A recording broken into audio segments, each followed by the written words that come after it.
đẹp này làm ngay như ngày xưa ngày xưa cộng nông á, cái nhà này lấy cát thôi, xong mà hôm sau lại nhà kia trong đấy cứ ở toàn ở trong đấy. Ngày xưa cái chợ cứ ở khu nào cứ phải 3-4 ngày công nông ấy.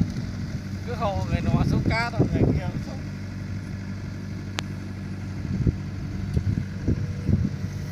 Rồi cái chợ cát ở dưới và mấy ngày đến khu nào mấy ngày.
đây rồi.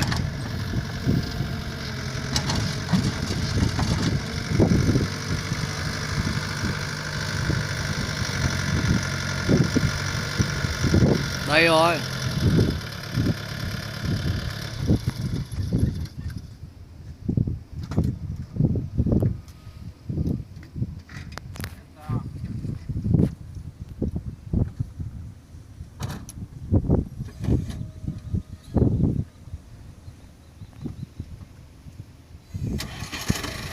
Đi chốt sổ à?